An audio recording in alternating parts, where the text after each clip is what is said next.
Hello and welcome to the first ever episode of the Muse Podcast. I'm so excited that you are here with me, that this is happening, because I've wanted to do this for a good 2 years now, which is mental. I actually bought this microphone that I'm speaking to you on, and I'm also wearing some headphones if you're watching on the YouTube channel.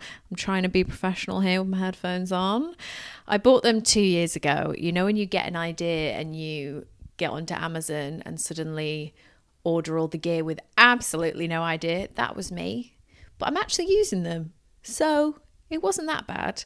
But the actual episode that we're going to get into in a minute was recorded with fancy pantsy cameras and fancy pantsy microphones and a professional. So if the sound's a bit dodgy right now, it's going to get better, okay? I just want to come on and say hello and tell you a little bit about the Muse, because when I was in the studio, I think I was just overwhelmed by the lights, the cameras, all the questions I had to think of. I did a few episodes in one day, and obviously I'd never done it before. And I thought it would be a lot easier than it is. Like, you know, when you're watching TV and you see Holly Willoughby or whoever on TV and you think, oh yeah, I could do that. Easy.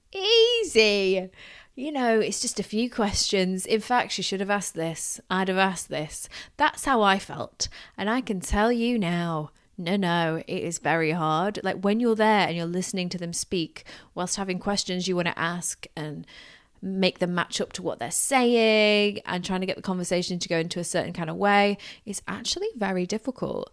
But I think I was okay. The videographer said I was okay. So let me know after the episode.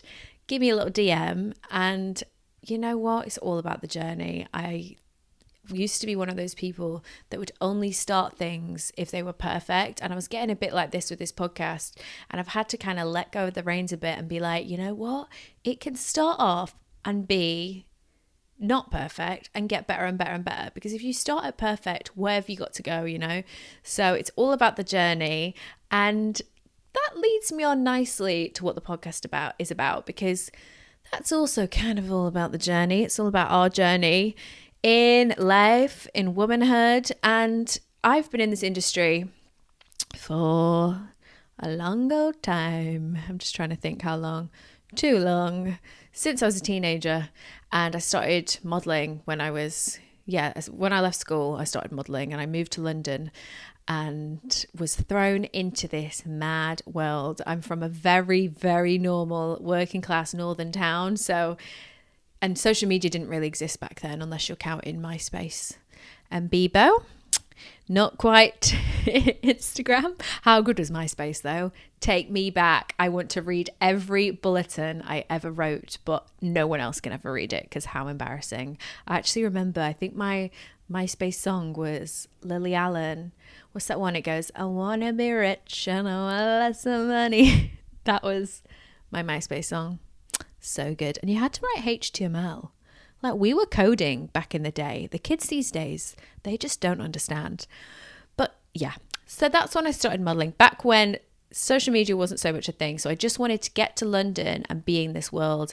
And it was a wild ride, to tell you the least. I actually really want to get some models on the show so we can spill some tea on the toxicness of the modeling industry. I've got to do an episode on that, 100,000%.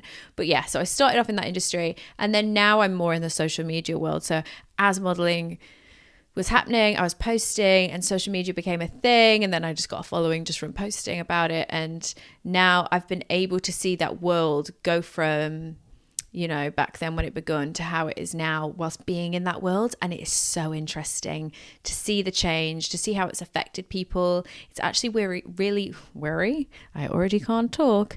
It's actually really worrying how it's going to affect and how it is affecting young women. And it affects me, and I'm in it. You know, I sit down for dinners and I go to events and even trips with the girls that you see online. And I still find myself sometimes comparing. I think it's a natural human thing to do.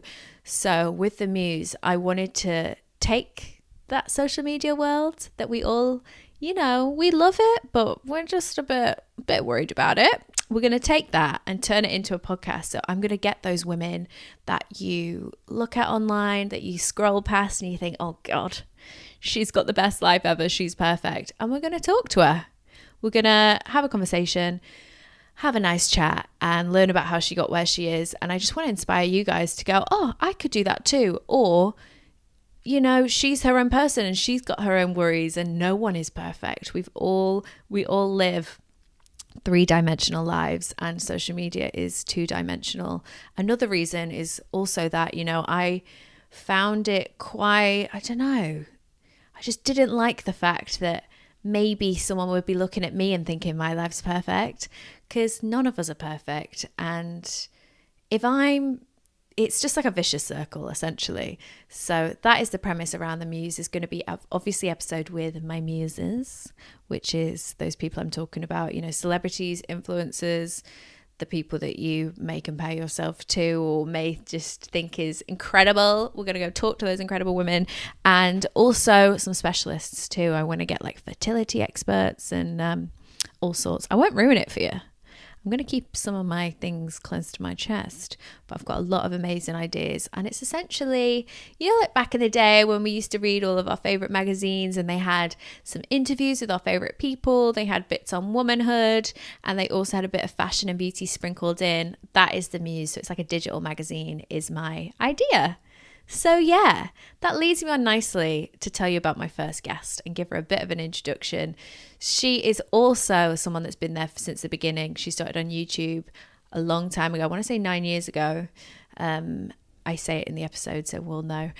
And she had a blog. She was one of the OGs. You guys have probably all follow her on Instagram, and now she's created her own brand, which is incredible. She's taken that her audience and leveraged it into her own business. And also she just went through a breakup and has shared it all online, which I think is amazing. We love that. We love when people are real and they make us realize that we are real. So that's why I thought she would be the perfect first Muse. And this conversation honestly just felt like I was just chatting with my mate. She's such a girl's girl, which I love. So yeah, thank you so much to Sarah Ascroft for being my first Muse. So without further ado, here is my first jingle. Let me know what you think of the jingle or the intro song. I like calling it a jingle because I've always wanted a jingle, but it was really hard to choose one and I'm not sure about it. So if we don't like it, we can change it. So yeah, this is the jingle that may stay or may go. And also myself and Sarah Ascroft in our fancy studio. So please enjoy the first episode of The Muse.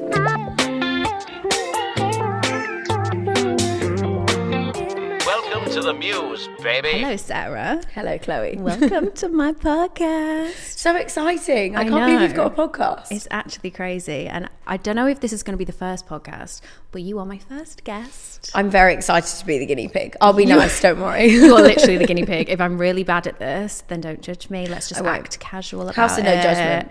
Let's just be normal. And if you're watching this on video, you will see I'm in a sparkly, shiny, stunning moment. I know. Well, when you said you wanted to wear SLA, I thought, oh, do you want to wear the new collection? You were like, no, I want the OG glitter suit. And I thought, that is my girl. It's my favourite. It's amazing. I mean, you do rock it. But I thought I would sit here in the new collection because, you know, it'd be weird. I should probably wear the new collection. Yeah, I mean, I love but that. I love that you're wearing the OG glitter. I love an off the shoulder though. I know, Jane. This is our Myla top. We launched it in white for the bridal collection and everyone just loved it. And I was like, I want it. Because, I mean, we're definitely not bridal right now. Yeah. So I was like, I need it in black. That's the colour for me right now. We're definitely not bridal right now. We'll touch on that later.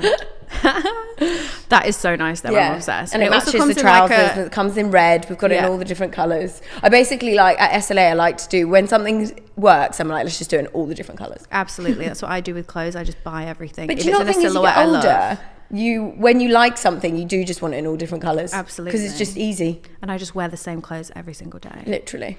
But anyway, before you started SLA, you've been in this industry since day one. Yeah, I mean, it'll be 11 years in September.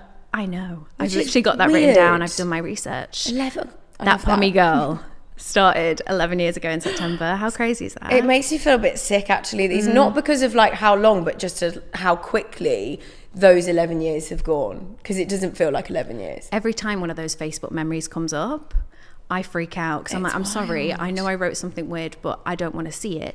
12 years ago I was writing the weirdest stuff. Like, do you still have the blog? Well, I mean, the actual blog, I shut it down like, when was it? I don't even know, like 2000 and maybe like 16. I can't fully remember. So you can't even go into it yourself and look back? No, which I'm so angry at. I must have just been having like a wild moment and just thought like, I don't want to do this anymore. And I really, that's one of my biggest regrets in life, was shutting it down and also like not just sticking with it. I mean, it's kind of like how I wish I had my old MySpace account or like my Bebo. 100%. It's like, even though I don't need to be reminded of those outfits, I'd like to have the option. Yeah, just for you to look at it. Just to humble myself every now and then. I'm sure there's some on Google. No, there is. If you're bored and want a really like hilarious moment, just Google Sarah Ascroft, that pommy girl. The outfits are, well. I mean, I scrolled back on your YouTube channel all the way to the start, and you've actually deleted some videos. Oh, I definitely would have done. Because the first one was a Zara haul. I think it was 9 years ago. I think I know why, because my get to know me video was, hi, I'm Sarah, and it was like that, because you know when you first start but that's filming, going to be me on the podcast. No, it won't. I'm just going to say all the time, and like if I do, I'm really sorry, everybody. I feel like when you've been in the industry for a long time, you sort of unintentionally train yourself to speak in videos, or like if someone brings a camera out, everyone's so normal. Like, I don't know about you, when we're at like industry events or on trips, if someone gets a camera out, everyone's just like normal, right? Yeah. If I bought a vlog camera out around my like home friends, everyone's like goes like mute. And it's really hard to do that though. It takes a while to be normal. Yeah. Because you're still kind of aware, but you just learn to shake it off. Yeah. It's really strange. Yeah. So what gave you the courage to do that pommy girl back then? Because this was when nobody was posting online. No. And if you did post online, everyone in your small town talked about it. Oh, it was like a little whispers. Oh my God, there's Sarah. She's got an Instagram. Oh, I actually remember there was a girl who literally, when I was out in Revs in Beaconsfield, shout out to Revs in Beaconsfield. Shout out Revs. It's an institution. It's closed down now, which is heartbreaking. Oh, right. Literally, I had a girl who said to one of my friends, oh, if I just start taking pictures in front of a brick wall, can I call myself a blogger? And I was like, felt like going up to her however many years later going, do you think I can call myself a blogger now? How very dare she? You did have to deal with so much judgment in the beginning because it was so not normal. And I think in a way that's kind of helped me become so like just immune to it these days. Like I don't even, someone tries to say something mean and I'm just like, You're like, yeah, that's your problem. And what did your parents say at the time? I think they were very confused about, because I didn't go to uni, and that was weird. I don't know, were your parents a bit like, oh? Yeah, because I was quite academic. Like I was in top sets and stuff at school. Oh, then that is strange for you to, you just thought me. there's bigger and better things. Just gonna get that out there. So I technically like should have gone to uni. Like it makes sense, but I've always been so creative. Yeah. That it just, in my soul, I just knew. That's so nice though, isn't it, that you knew. Like I'm such a gut instinct and feeling sort of person. Same. That it's amazing how like even from a young age, you just know when something's right. And apparently that's manifesting. Like from childhood. Yeah. Because you just know. I mean, I'm all for it. I swear to God, like, I don't know what I'd do without a gut instinct. If someone took that away from me, I would fail a lot. I think it's a woman's superpower. Yeah. That we have gut instinct. Yeah, no, definitely. So, were you always creative as well? Like when you were... Yeah, I mean, I was definitely on the creative like side of things. I wasn't academically clever, but I was more like money driven. Like I was creative to an extent. I can't really draw. I'm not like that creative, if you know what I mean. But I just knew that I wanted to do something that wasn't like maths or science. Yeah. You know? And you loved fashion. And I loved fashion, and I was a girl's girl, you know, and loved makeup. Absolutely. Just all that sort of stuff. So this is the perfect job for you. Oh yeah. I feel like literally every day I'm like, what the hell did I do in a past life to deserve this one? Oh my God, so do I. It's so good. Yeah. And how did you decide to go full time like back then? Because that must have been a huge risk, especially when there wasn't the brand deals that there are now. And well, I have a funny story really about the full time. So I had the blog. I joined up to Reward Style, which obviously is now Like to Know It. Yeah. Started to monetize it, and I started to make money. And at the time, I was working it was called a promotional model. That sounds glamorous. Really, it was those people that stand at like festivals and hand out Tic Tacs and things, you know? Yeah. And I remember I was doing a job for Knorr stock pots, you know, like the things you put in casseroles at Reading Station. So good though. And I was probably like 8 months down the line of my blog. And I was there in my like Knorr jacket and my like literally dressed up as a bloody stock cube. I mean, I wasn't, but you know what I mean? I was branded. And handing out, and this girl came up to me and she was like, oh my God, you're that pommy girl. And I remember from that, I quit the same day. I was like, okay, I can't live these two different lives. I can't be handing out stock cubes. And also trying to be this glamorous, like co-ord jelly shoe wearing girl on that pommy girl. Like, I just was like, I remember those jobs though, because when I started modeling, there was a lot of girls that would do side hustles like that. Unbelievable. Like, I recommend it to anyone who's like a young person who like wants a job. £12 an hour. Lovely. The company that I actually did it for still exists. They're called H2O. They were based out in Windsor. I remember them. And That's near me, Windsor. Honestly, I feel like it's such a good like job to have, because I also did like a really fun like job at Freeze Festival in London when I was working with like Shaw deodorant. So I think but I think that was also a bit of me just wanting to find ways to make money that wasn't normal. So you were always a hustler. Yeah, I was like, I don't want to do something that's like boring. I want to find a way to make money but sort of enjoy it. I think I was exactly the same. Like, it had to be something fun. Always. And when was your first brand deal? Like, when was the first thing that you got paid for where you were like, okay, this is gonna work? God, I feel like I actually can't remember, but I think the first time I would have been paid like a decent amount of money or thought, wow, okay, there's something in this, I feel like it would have been Bondi Sands. Because they were like one of the Bondi Sands girl. Yeah, they were one of the first brands that I ever like big known brands that I ever worked with. And I was obviously being half Australian and living in Australia and always using the tan, my mum was almost more excited than I was when it first came around, and it just felt like such a nice fit. But yeah, I think they were probably the first. And then you also did amazing collaborations. I remember with Misguided. Yes. That was huge. Yeah. Because back then there weren't as many collaborations, especially big ones. It was hard to get those big collaborations where you're creating your own collection with a brand. How did that feel when you did that? I mean, it was anytime you do anything. I think even now whenever a brand wants to partner with you, it feels strange. But back in the day, it was like, you know, when like Misguided was just like the oracle of websites. Yes. You know? And their TV like, do you remember ads I so literally good. was buying from them when they had the leggings with the crosses. And you know, like the chunky shoes. Like, so good. That was, you know, throwback.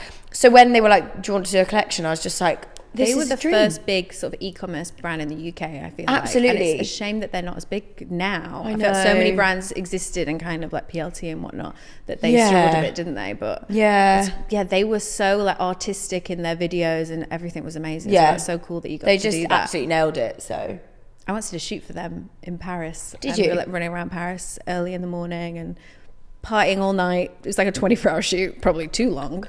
But it was very fun. But it was glam, and that's what you needed. Yeah, good times. How did you find an agent? Because back then especially, there weren't many, right? How did you sort of choose someone that you could trust? I had a bad run of management, I would say. Can relate. Like, I just don't think... I had experiences with like agencies that would like prey on the fact that I was young and didn't understand. And there was one... Obviously, won't name names, but they name names. I actually don't think they exist anymore. Oh, okay. But I remember that I was obviously unintentionally CC'd into an email from the brand, and the brand had said the actual price of the deal, and I realised they were giving me 20% and taking 80%. So they were flipping it and taking, obviously normally it's like 20% for them. And I just remember I was so young at the time, so I would have literally been like 22, 23, took it to my parents, and I was like, obviously my parents were just like, this is so wrong, and had to have this whole like, but it's just like, that was the experience I had when I was younger. But how amazing that your parents could help you, because some people might not have parents that have any idea or could Well, understand. I mean, they didn't have any idea, but they just knew that what was happening was wrong, obvious, you know? And then, I managed myself for quite a long time. And then, obviously joined with Komodo. Back like 6 years ago. Wow. Yeah, I feel like back then a lot of people with Gleam and stuff like that, weren't they? So it's quite an obvious place to go. Otherwise, well, there wasn't that many. Now there's loads of agencies. Like there is loads, but back then it was literally Gleam. I mean, I still don't have an agent now. I still look after myself. I am an advocate for it. Like, I actually think that you can manage yourself as long as you have like the organizational skills, I think, to do it. Yeah. I think a management works really well when you don't have the time to do it yourself, which is why I had a management. But I think now, coming out of having a management and now just having a sole manager, I'm like, this will be better, I think. Yeah. I've looked after myself now for about 4 years, and it is crazy, but it is just so hard to trust someone else in this industry. Oh God, 100%, especially when you have been screwed over. Yeah, it's hard so many times. Yeah. What would your advice be to people that want to be influencers now? Because obviously the landscape, the world, it has changed so much in that decade. And what would your advice be? Now you've seen it all, you've done it all. I feel like number one piece of advice is always, why do you want to do it? Yeah.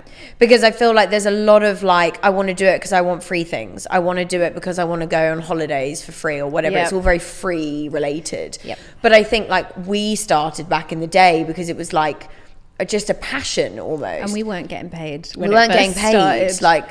So I feel like, I think it's more if you've got something that you're so keen to share with people and you're like, I really want to share this thing, like whether it's as simple as you just think you're really good at putting outfits together, but like do it because of that. Don't be thinking of like, how soon am I going to get free stuff, or like, because I think that's the downside, I think these days, is it's become a little bit like that. I agree, especially on TikTok. Like every other video is like how to grow on TikTok, how to create this and make loads of money. I'm making this much a month. Yeah, this is how you can do it too. Like imagine, like back in the day, we would never even talk about how much money it feels like weird that it's such a thing these days for people to be like, oh, I made this amount a month influencing, and I'm like, yeah, and it you feels like go up to someone else and go like, you're like a normal person. Because they want to draw them in and then sign them up to some sort of scheme. That's true. Yeah, it'll be a subscription service. Yes, and actually they may have made that 1 month, but it was on those subscription services because people were trying to learn about it. Yeah, it's so funny. So, did you always know that you wanted to monetize your audience and turn it into creating your own brand?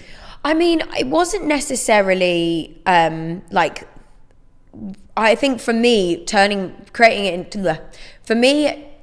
my brand came off of the back of doing all the other collaborations I had with brands, because I was lucky that I had that, because I could test the waters and like understand my own selling power and really, kind of like do that sort of homework before launching into my own brand. That's knowledge that anyone else starting a brand could never have. Exactly. And that is the power of an influencer, which I think is why a lot of people, I say to influencers, I'm like, harness it and do something with it, because you know how well you sell, because you'll have like figures from working for like jobs or like links LCK, that you put up and things like that. We have got those analytics and you know what you can sell well. And I think I was just like, I want 100% of this and I want my own thing. Absolutely. Yeah. I love that. But say you want to start a brand, who the hell do you call? What do you do? Because if you didn't go to business school, you didn't do business at uni, whatever, how do you know what the first step is in creating a brand? I actually weirdly got really lucky. I had a manufacturer email me.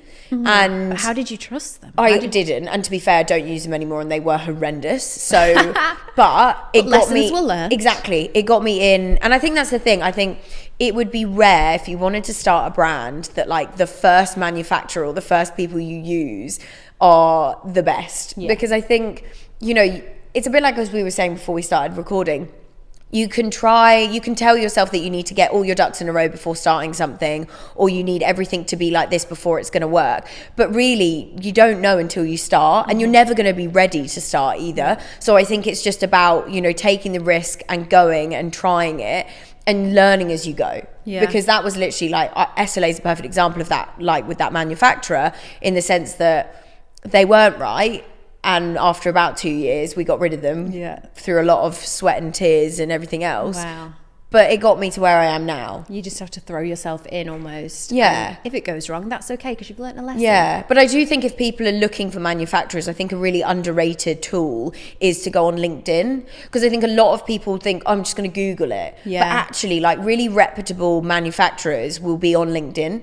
And it's easier to find them on there. That's good advice. Yeah, I think people they just think of Google. Yeah. But really LinkedIn's there for a reason. I've done this before. Like I've sat, in lockdown, I had a million business ideas. I've got a million Pinterests with a million business ideas. So I sit and I start Googling manufacturers and I'm like, okay, are these real? Are they a scam? How do you know? Yeah. And I'm just baffled at how people are starting these businesses and just doing it. Yeah. But that's really good advice. No, and it is true. Like, I think when you're on LinkedIn as well, there's normally you've got, I don't know, I just think it feels a bit more reputable. Because on Google, I do get it. You're going to be like, are these people there's a lot of dodgy websites and like random stuff. How long does it take for you to get a final piece, like all the samples?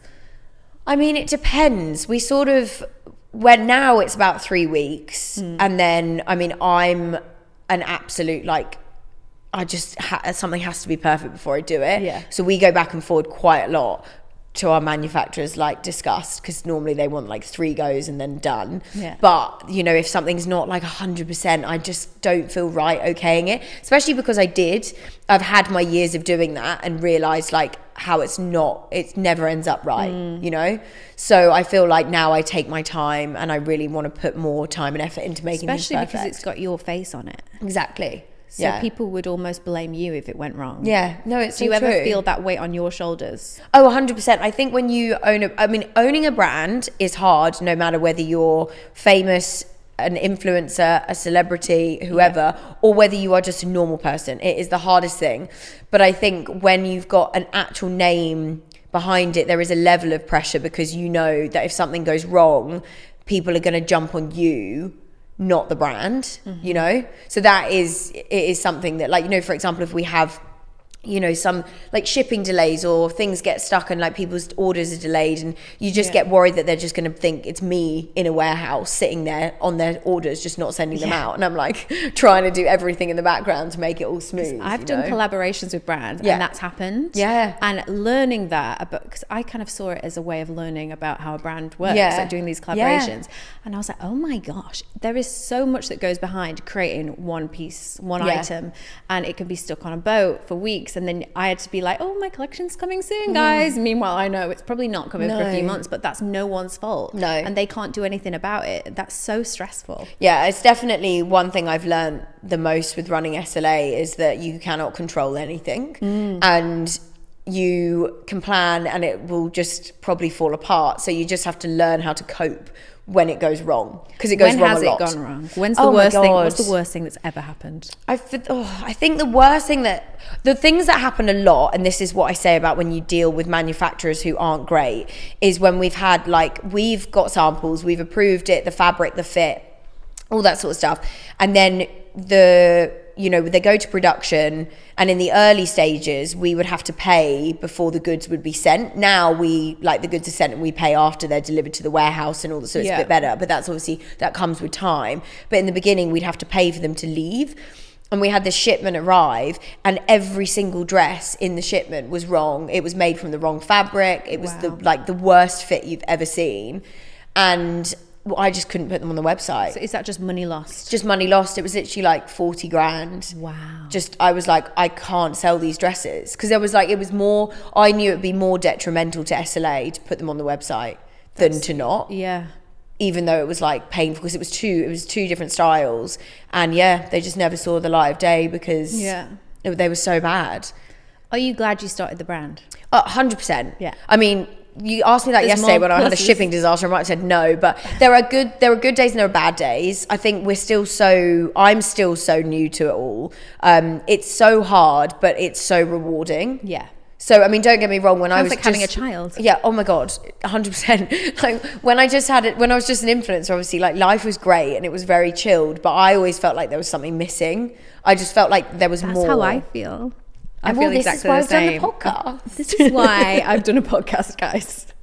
Because I feel like there's something more to the world. No, but that's the thing. There's always something. Like when you just have that niggle, it's like you've got to find 100%. Out what it is. And that's a good thing, I think, to have that niggle. It means you're someone that will always strive for more. You're not complacent. You don't settle. I think that's like settling in life is just the worst. But how do you switch off? Because you're an influencer and you've got a brand. They are two huge things, as much as people don't think being an influencer is a huge thing. It's something that takes over your brain. Yeah. And it never ends. Yeah. You can never have done enough. That's how I always feel. No, I can 100%. never have done enough. And I'm sure you feel the same way. Yeah. With SLA. Yeah. How do you have you time? How do you switch off? Well, that's so, do you know what? I've never heard someone explain it as like, you can never have done enough as Never. an influencer, but that's so perfectly put. Yeah. Like that is literally how you feel all the time. And I think it's because you're having everyone else's achievements and things shoved down your throat all the time on social media. And you could always be creating more. You could always be emailing and there is more you could be doing, but you have to draw a line. Yeah. To be honest, I don't really switch off, but I think having your own business, and when I mean business, I mean SLA really, it is a 24/7, 7 days a week thing. And I'm fine with that because I love it. I do love when I like go out with my girlfriends or like, you know, I have that time where I'm not thinking about it, but I would be lying if I didn't say it's pretty much on my mind all the time. Wow. It's always there at the back. Yeah. And is it pressure being the boss?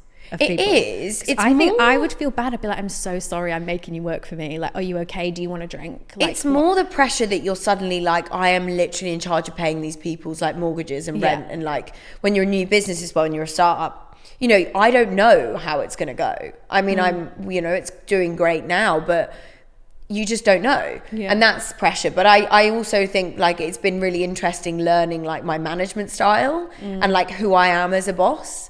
Yeah. Because I didn't know. I've never had to manage people. But I think I'm quite nice. I don't micromanage, and I just love proactive people that just get on with it. We will be interviewing your staff after this. Ask my staff, they might be saying something completely different. She's a bitch. Imagine. No, and in comes... And here we've got Neve. We're getting to the truth of it. So on YouTube, you have talked openly about your on YouTube, you've talked openly about your anxiety. When did that start and why did that start? Was that related to your job? I think, well, my anxiety actually weirdly started before I had SLA, and I would just wake up every morning and I would feel this like awful sense of just like worry. But I think looking back on it now, I think when you have a freelance style job, that worry is always there because you have no like confirmed income. Nothing is guaranteed, and that is quite a scary thing. And that's why this kind of lifestyle is not cut out for everyone. The freelance lifestyle is not cut out for everyone, because some people need to know when their next paycheck's coming, and I think that was sort of the feeling of worry that I was always having. But I think also it was that feeling of knowing that I could do more, you know. Yeah. And I think I was always just so worried that Instagram was just going to disappear. Because we'd all be screwed. Yeah, literally. It's like the talk of TikTok at the moment in America being shut down. I'm like, what's everyone going to do? Yeah, what are all those TikTokers going to do? I mean, I'm fine because I just never really got on the boat of TikTok. I mean, I post on there sometimes. Yeah, no, I know. It just I'm not feels great like on TikTok. a different world. I know it does.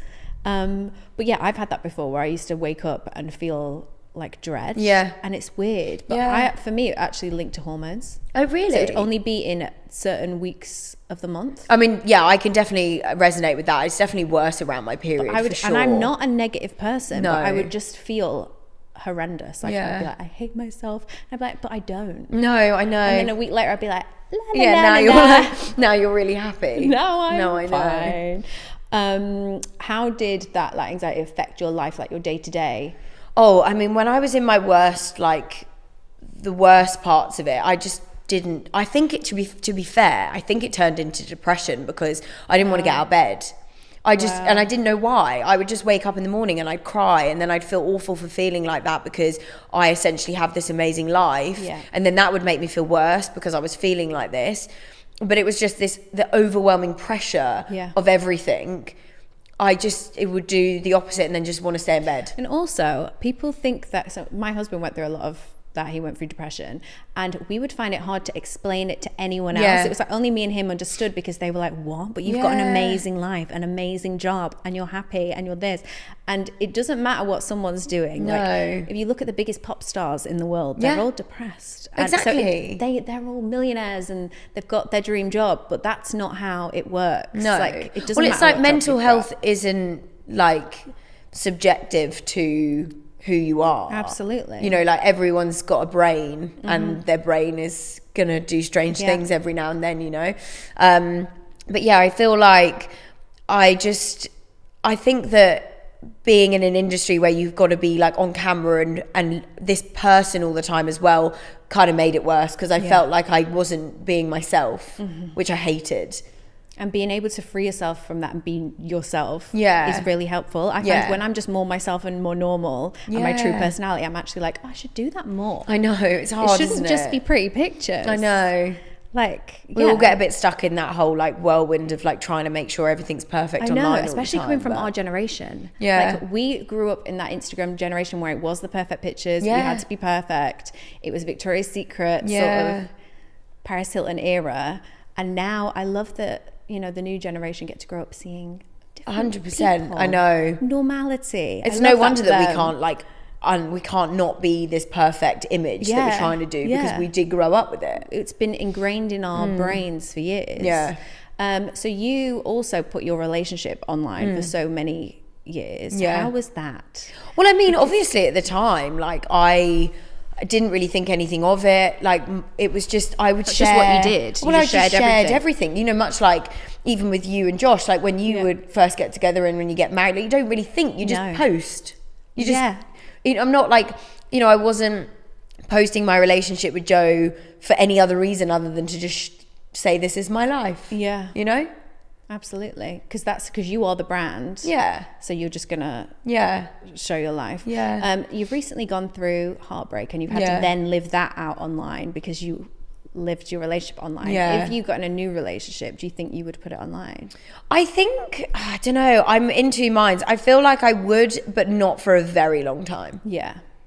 Because I feel like, you know, people are a part of my life. My followers are part of my life. I'm not going to keep something a secret, but I would also, I don't know, I just hope the next person I'm with actually wants to marry me. That would be nice. I'd marry you in an absolute heartbeat. Are you kidding? So hopefully it won't matter, but I don't know. I think it's just one of those things that you won't know until it happens, and then you know, I wasn't. The thing is, like when I was with Joe, like we didn't overly share anyway. You know, it wasn't like we were a real coupley kind of Instagram account or anything. Really, you know, so I probably would just do the same, but like just hope that it works out.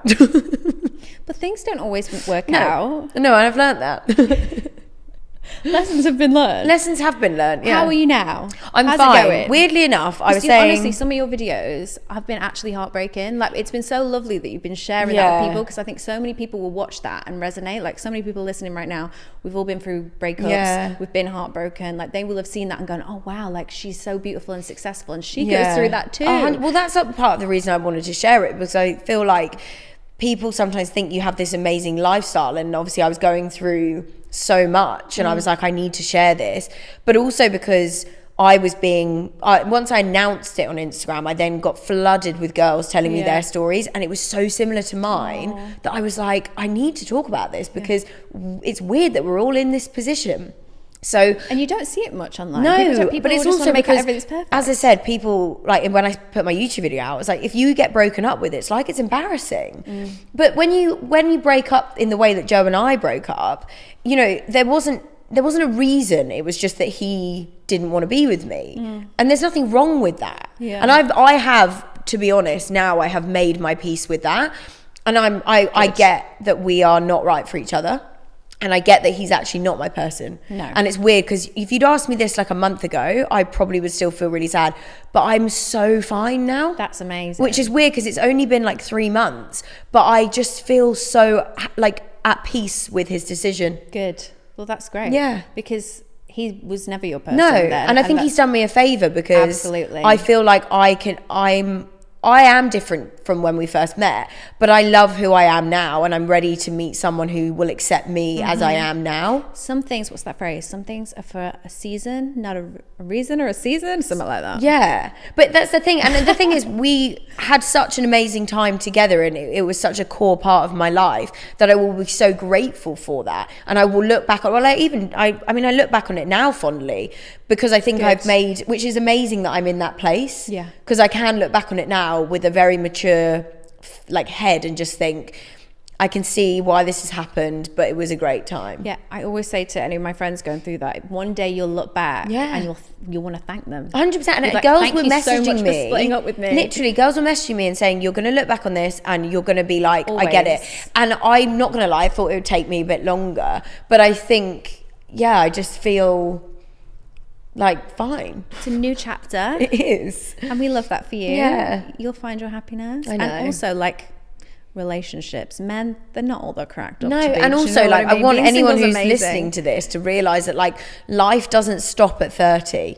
Can we all get past that? Gosh. Like, I turned 30 in July, and I think when Joe first broke up with me, one of my first thoughts was, oh my God, I'm going to be going into 30 single. But now I'm like, yes, I'm going into 30 single. I'm going into a new decade single, ready to like live my best life. Absolutely. It's the 21st and I think that's century. how everyone needs to like, why is it that we think we like die at 30?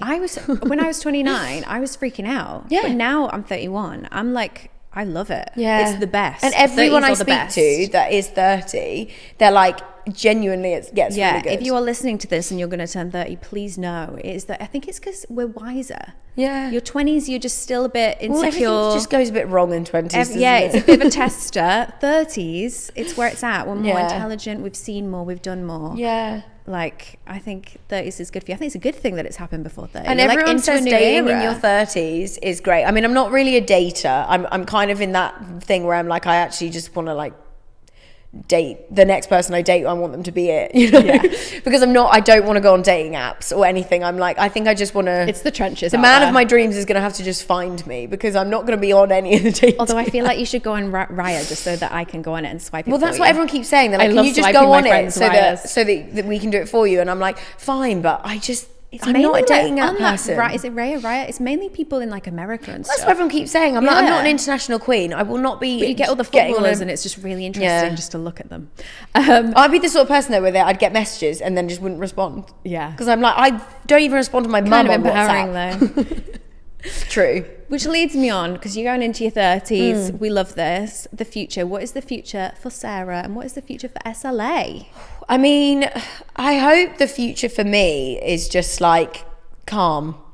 Do you know what I mean by that? I absolutely love the Just calm. like calm in all sense of the word. Just like feeling really just content and like calm with where I am and like You know just who you are. You know what you deserve. Which I do feel like I'm starting to feel anyway. Like they do say you start to like just really get to know yourself as you turn 30 or go into your 30s. And I'm like, I know what I want. I know what I don't want. I know the friends I like. I know the friends I don't like. I know, like, you know, you just Yeah. start getting a bit more cutthroat, but in a good way. Yes. Oh, absolutely. You don't need to just hang around with people because it's fun and they're just like all those people that you hang around with in your 20s that are just random people. Like, why do we do that? Honestly. Whereas now I only see like my 5 friends. Like and when that's you're it. so busy as well, I'm like, I'm barely have time to see the people I do like. I mean, you're a business owner. How are you even doing anything?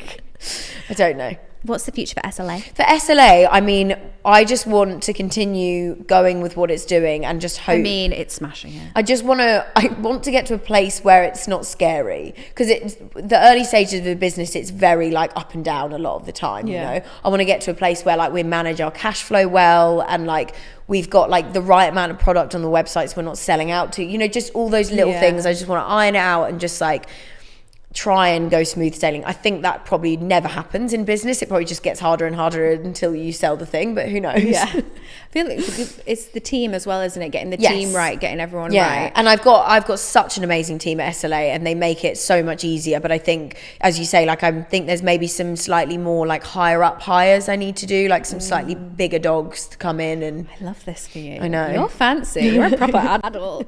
I cannot even adult. imagine just hiring people. Crazy. oh, it's weird. Doing interviews is hilarious. It's so good. Just sit there and be like, hi, so tell me about yourself. Yeah, it's not good enough for me. I'm not It's sure. so weird. It's so weird, honestly. It's so great.